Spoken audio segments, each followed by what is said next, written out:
Integrity has, in business, has a very fundamental base that you can't deny. I'm talking about people who will tell you, I can't do this. People that won't blame, a manufacturing guy won't blame engineering for a mistake and try to get the problem shifted to somebody else. Somebody will own up and say, I created the problem, this is what I'm going to do to fix the problem, and this is what I'm going to do to avoid the problem ever happening again. In strategic planning, that's important because you're asking people their opinions, because there's no science. You try to make some of this subjective material objective, and there's a lot of game tools, but ultimately at the end, the strategy is going to come up to the point where you collectively as an organization believe this is the right thing and you can do it. So there's an art. Now, in the past experience, I was running for Burroughs Corporation. I was the head of the group that did financial products. And we wanted to penetrate the Bank of China. And there was no way to penetrate it through traditional manners. So we decided to form a joint venture with a Chinese company, which is owned by the government, because that's the way they operated in those days. This is back in the early 80s. And it's in the Yunnan province of China. Kunming is the capital. When I went to Kunming, there were no cars. Nobody owned cars. They all rode bicycles or mules, or they had little steam carts that would transport material. And that was a very, very rudimentary environment. The hotel I stayed at, the power was shut off at 10 o'clock at night.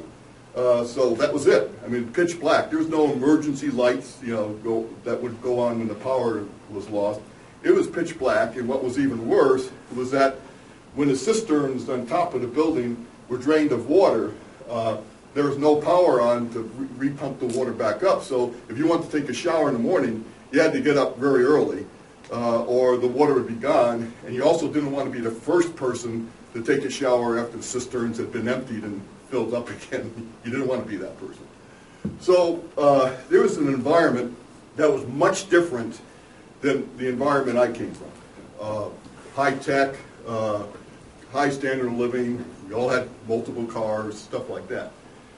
So I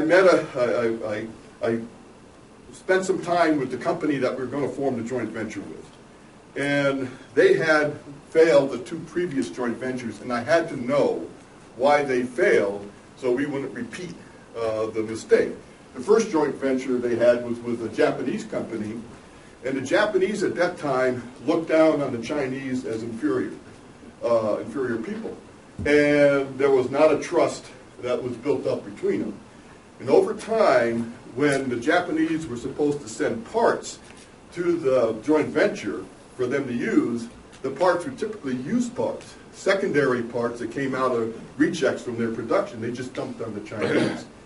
And that wasn't, a high integrity type of relationship. And that joint venture failed. The next joint venture they had was with a Russian company, and both of them were communist nations, and the government wanted them to form some type of a commercial relationship. And the Russians had no concept back in the early 80s of anything commercial. So nothing happened on time, nothing was documented properly, and that joint venture failed. And as a result, the Chinese did not trust the Russians, did not trust the Japanese, and they had no reason to trust us as Americans because less than 10 years earlier, the Vietnam War was going on.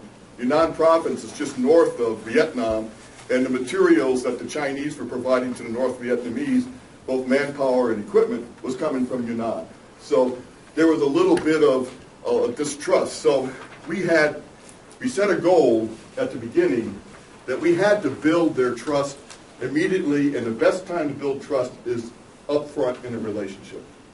So when we were writing our contracts for the joint venture, and we made commitments, like we said, okay, we'll give you 20 man-weeks of training, technical training on the products that we want you to assemble. The concept was we would provide them sub-assemblies, they would assemble the product, ship it to the Bank of China, and support the product, install it and support it. That was the concept of the joint venture. So when we said we'll give you 20 man-weeks of training, we planned ourselves internally to do 30. If we said we're going to give them 10 models of a product for them to train on, we gave them twice as many in our plan. And so early in the relationship, they trusted us. And invariably, somewhere along the line, we're going to goof up. The Americans are going to goof up, and we did. About 6 months into the joint venture, we sent a bunch of disk drives out to them, and our logistics department within the company had staged these disk drives in a warehouse that was next to a huge electric generator. And there was EMI being generated out of those generators that corrupted the disk. So when the Chinese got the disks, they didn't work. And so the first reaction would have been, if we hadn't built up that trust, they would have said, "There, the Americans are trying to screw us," and here it is. But instead, since we had already built their confidence, they said, "Oh, there was a mistake," and we got through it. About a week or so later, we got good drives. We figured out what happened, got good drives to them. So we built up this trust, and they saw us as dealing with a company that had integrity.